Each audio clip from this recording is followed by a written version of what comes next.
Como pode existir a justiça popular? Qual é o seu papel? Qual é a sua condição de possibilidade? Para Foucault é necessário passar por cima do sistema penal e da arquitetura dos tribunais burgueses para conseguir a justiça popular. Eu sou Vinícius Siqueira e esse é um vídeo do Colunas Tortas.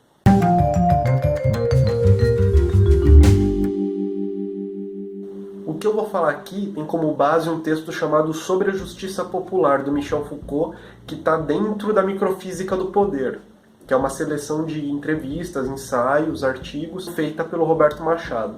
Nesse texto, sobre a justiça popular, Foucault discute com um militante maoísta o que fazer com os policiais que oprimiram os estudantes em 68. E essa discussão abre espaço para que se entenda o que é a justiça popular. Foucault vai dizer que a justiça popular se difere de um tribunal burguês que separa a sociedade em dois lados, que contam suas histórias, e esse tribunal seria a parte neutra que decide, depois de escutar os dois lados, o que é a verdade da situação. Inclusive, esse papel do tribunal se parece um pouco com o legislador para Jean-Jacques Rousseau. Rousseau diz que é necessária uma inteligência superior que consiga ver a situação do lado de fora para que consiga, depois disso, legislar corretamente sobre uma dada sociedade. Ou seja, só alguém de fora poderia olhar de maneira objetiva para uma sociedade. Assim, o legislador fica parecendo com um deus. Ele está sempre separado do povo, olhando acima, olhando com olhos de quem nunca participou dessas relações e, portanto, pode ter muito mais objetividade para poder chegar a alguma conclusão. O legislador do Rousseau tem relação direta com a função do tribunal feita pela burguesia, o tribunal como um órgão à parte. E isso acontece, a existência do tribunal acontece principalmente com a existência estabelecida do aparelho judiciário depois de um dado momento na história, quando o poder de julgar ele deixa de ser concentrado no monarca e passa a ser dividido em diferentes instituições. Durante o século XVII e XVIII, principalmente o suplício era a forma de punição utilizada pelo Estado, o Estado da monarquia absoluta. Mas isso leva a algumas questões. O suplício de fato era eficiente? Ele cumpria a sua função? Foucault vai dizer que muitas vezes o suplício levava à rebeldia da população, que via um sujeito sendo tratado como um animal e não conseguia aguentar isso calada.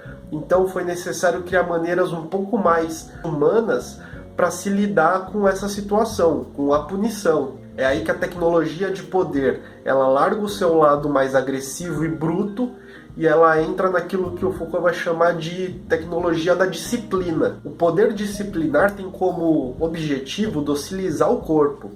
Ele tem como objetivo transformar um corpo num corpo útil, produtivo, num corpo que possa ser utilizado no segundo momento. E essa tecnologia do poder disciplinar entra principalmente durante o progresso do sistema capitalista, da sociedade capitalista.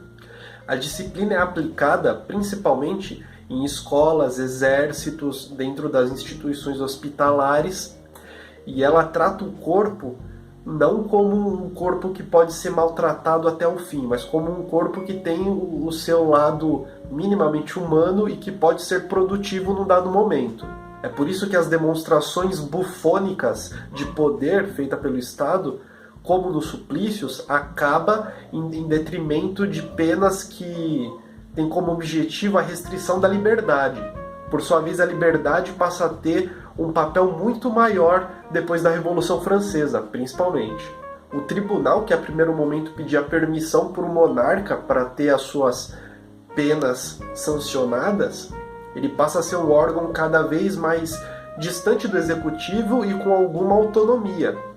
Essa autonomia é aquilo que permite com que ele possa se transformar num órgão que fica acima e distante da sociedade, uma visão neutra entre duas partes diferentes. Além disso, o tribunal, também o modelo do aparelho judiciário, passou a ser um modelo muito lucrativo para o Estado, que conseguiu cobrar mais impostos nesse período de criação do aparelho judiciário, do uso dos tribunais, etc.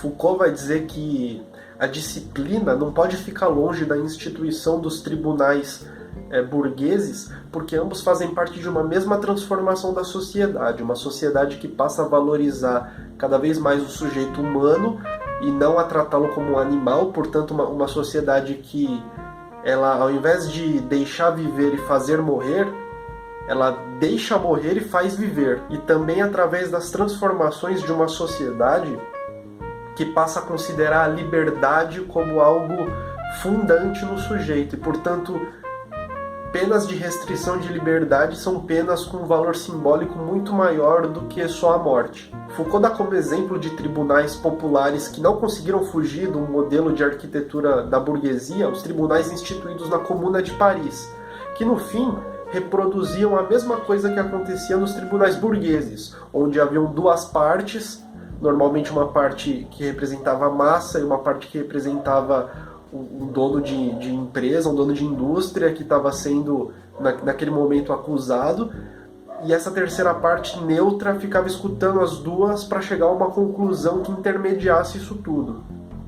Foucault vai dizer que isso não é um tribunal popular. A vontade das massas não está sendo atendida nesse momento. Um outro exemplo de como esses tribunais que tentavam ser populares não conseguiram atingir seus objetivos é o caso do Tribunal da Revolução Francesa, onde Danton, que foi a pessoa que instituiu esses tribunais na Revolução Francesa, quando deixou de obedecer os interesses da burguesia, foi logo decapitado. É por isso que um tribunal ele não representa a vontade popular, ele não representa a vontade da massa.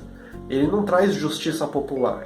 Você mudar os indivíduos que ocupam a mesma estrutura não faz com que a estrutura mude.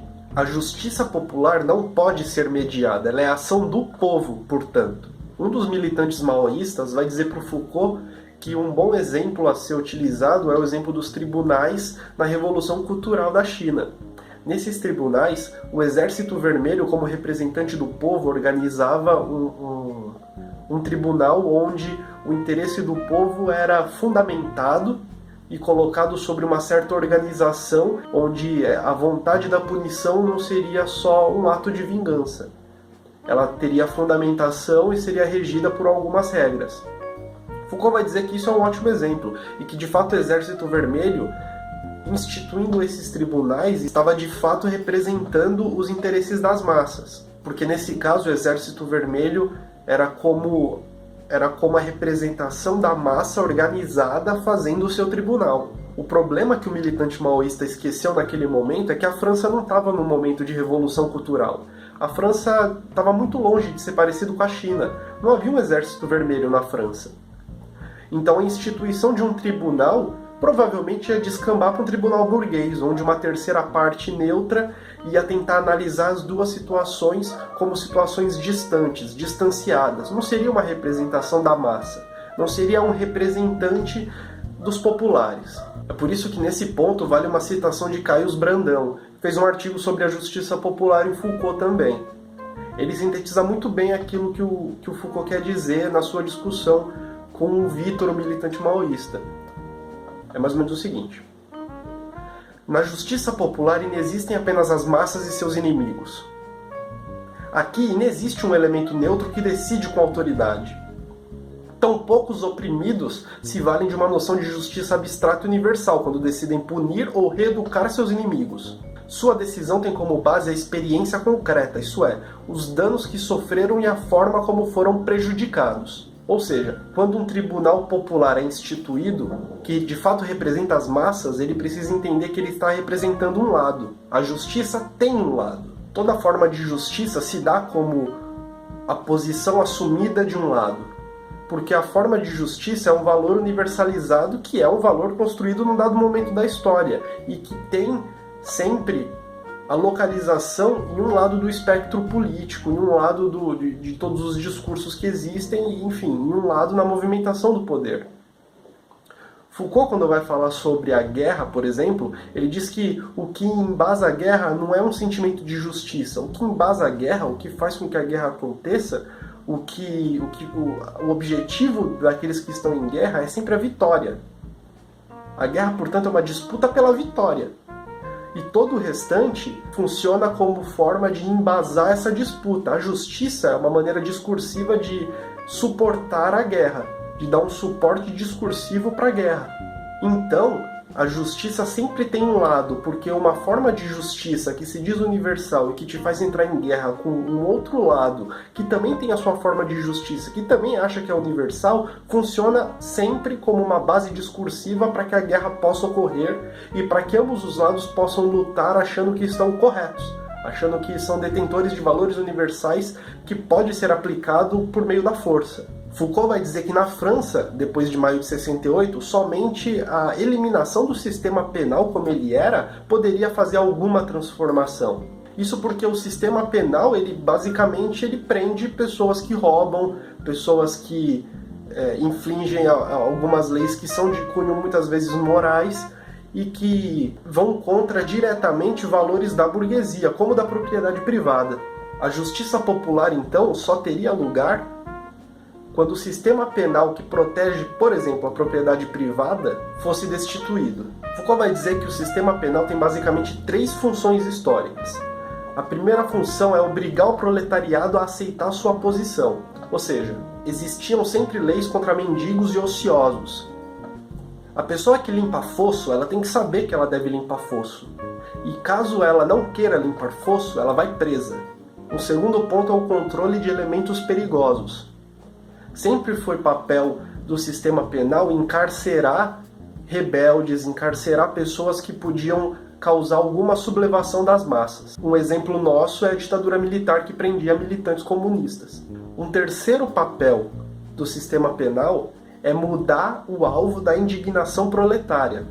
O sistema penal sempre colocou aqueles que são chamados de vagabundos como o primeiro alvo da indignação moral do proletariado. O proletariado sempre foi colocado em oposição àqueles que não trabalhavam, àqueles que ocupavam subempregos, como, por exemplo, bicheiros, como, por exemplo, flanelinhas, do que contra a própria burguesia. Então, não só a partir do sistema penal, mas também a partir da literatura e dos jornais, a burguesia tentava impor uma oposição entre os pobres não proletarizados e os proletários, retirando assim o foco de uma luta contra a própria burguesia. Foucault vai dizer que a tomada de Bastilha funcionou como uma destruição, mesmo que momentânea, do sistema penal. Foi algo simbólico, mas foi algo que significou uma tomada para si da justiça, ou seja, a instituição da justiça popular. Para Foucault, inclusive, o sistema penal não é só uma superestrutura, como dizem os militantes marxistas que discutem com ele.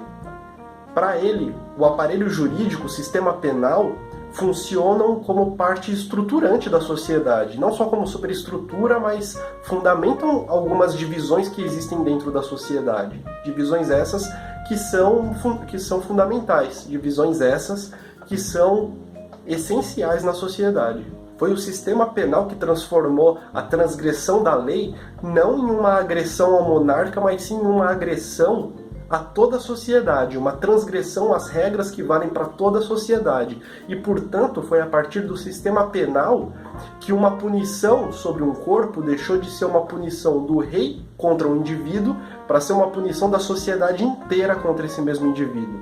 Foi aí que o crime deixou de ser recebido como uma agressão e passou a ser recebido como um erro contra toda a sociedade, uma transgressão de uma norma que vale para todos. E então a punição deixou de ser uma vingança e passou a ser justa, passou a ser uma reparação da sociedade. A justiça popular, vai terminar Foucault, ela tem como função desmistificar divisões que o sistema penal causou na sociedade, divisões essas que mistificam inclusive a visão do proletariado sobre outras camadas da sociedade. A justiça popular tem como função, portanto, fazer com que as massas tomem para si o senso de justiça e apliquem aquilo que a sua experiência concreta lhes dá como base para definir o que é uma justiça de fato. Muito obrigado, gente. Eu espero que vocês tenham gostado desse vídeo. Deem um gostei aqui embaixo, se inscrevam no canal e até mais.